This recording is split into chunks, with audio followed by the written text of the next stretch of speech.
Jules, we know the off-field can be a distraction. Also, Europa League clearly the priority for this Arsenal squad. They're missing some big pieces today. Should we give them any type of pass?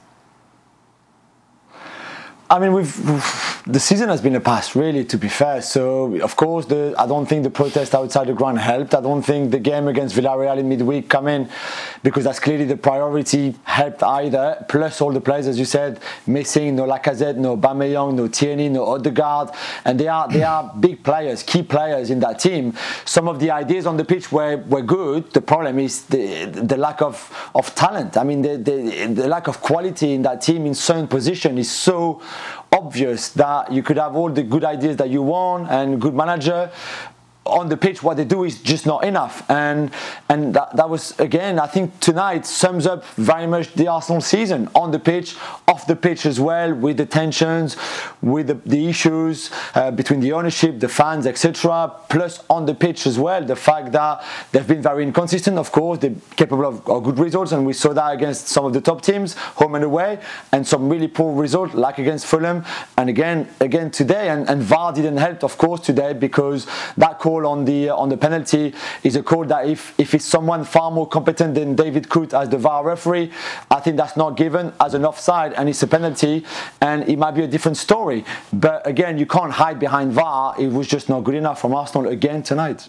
Well, I tell you what, before I get back, Seb, isn't it amazing, right? We're sitting here, and yes, what Jules has just said is correct. All four big pieces of the puzzle have been missing: Odegaard and Tierney and Lacazette and Aubameyang.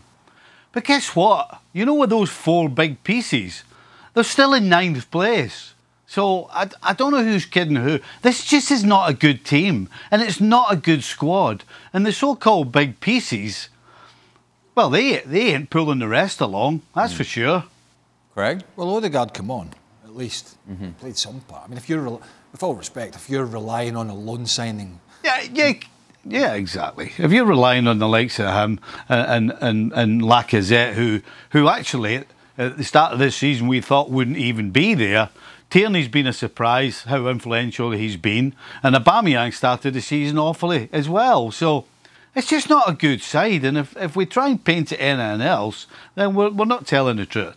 I saw an interview after the game with the local broadcaster. Oh, sorry. I saw an interview after the game that was from before the game, looking back about, interviewing the players when they arrived, interviewing Arteta about the fans outside protesting. I don't know how many there were, a few thousand at most. Wasn't like 50,000, but it was more than like 50 or 100. And how troublesome was that, because you had to leave, all this sort of cotton wool stuff. Well, you had to leave a bit early to get to the ground because of the fans. Wow. And how will that affect you, and how will that, and has that hindered you? But I mean, forget that. Forget that. I tell you what what would be worse? 50,000 plus inside the Emirates howling at that garbage. Every second week. That would be worse. Let me tell you. A few thousand, a couple of thousand, whatever it is, fans outside the ground protesting at the ownership has no bearing whatsoever on how these players perform on the field. Let's just nail that. Let's nail that on the head. That isn't the problem. There's a huge problem going forward for Arteta here. One, he has to win the Europa League now for Champions League football, but really and truly, what difference does it make? Because they'll go in the Champions League, get a few quid, get knocked out because they're not good enough. The problem is long-term recruitment, right? And if he goes into next season without anything tangible on that side of things, he's screwed. He's screwed with this team. Now, that's not to say he's totally not at fault by his selection and the rest of it, because he's a young manager and he's learning the game, and he might be out his depth. We'll find that out. But this recruitment at Arsenal is not helping. This ownership at Arsenal is not helping. If any of these big Super League teams, if any of the ownership, and they're all crying around certain parts of Europe and England about changing ownership, if anybody needs a change in ownership, trust me, to go forward, it's this club, it's Arsenal.